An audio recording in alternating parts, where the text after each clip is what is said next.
J'étais officier dans l'armée de l'air, je suis à la retraite, je suis revenu au pays parce que je suis un enfant du pays. En ce qui concerne mon étiquette et sur quel siège, fauteuil je serai à l'Assemblée nationale, l'étiquette elle est claire. Je suis de droite, je suis d'une droite républicaine. Mais les partis ont explosé et c'est un constat. De fait, à l'Assemblée nationale, élu, je serai dans la droite républicaine.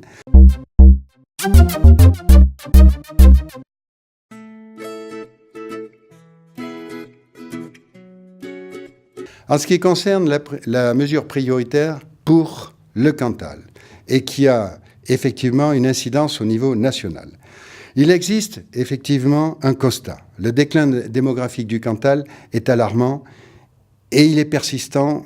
Il suffit de regarder les statistiques. Nous avons perdu 14 000 habitants depuis 1989. Cela ne peut pas durer. Or, il existe des solutions. Mais il y en a une qui dépend des politiques et qui est extrêmement importante puisqu'elle pourrait concerner la cohésion territoriale, c'est-à-dire la recherche à tout prix d'emplois publics relocalisés au bénéfice du Cantal. Ça a été fait par des grands hommes politiques. Ça a été fait dernièrement sur Limoges. La deuxième mesure, il y en aurait d'autres, certes, mais paraît très, très important. La deuxième mesure, on va l'appeler « Le Cantal doit être pilote dans un certain nombre de secteurs ». Beaucoup le disent depuis 20 ans. Eh bien, il faut le faire. Il faut le faire pour revitaliser et ne pas avoir peur du mot « réindustrialiser le Cantal ». Je proposerai une loi pour que le Cantal fasse une expérimentation et au-delà. Tout de suite, une application. Ça suffit les études, ça suffit les recherches. Sur la fiscalité spécifique pour favoriser l'attractivité, comme la taxe d'habitation, les prix du foncier. C'est anormal.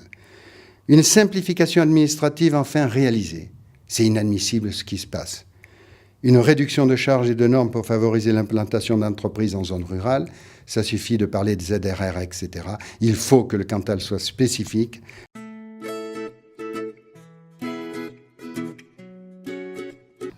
Pour donner des perspectives aux agriculteurs, c'est à la fois simple et compliqué, mais leur faire confiance. Leur faire confiance pour nourrir la planète, ça c'est peut-être une évidence, mais il y a quelques points particuliers. 2 points essentiels.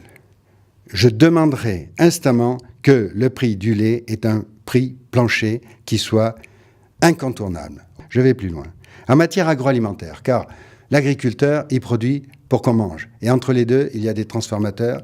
Il y a 2 choses. Il y a le problème effectivement des circuits courts. Bon, tout le monde le dit, mais il faut aller plus loin. Il faut que la transformation se fasse sur place.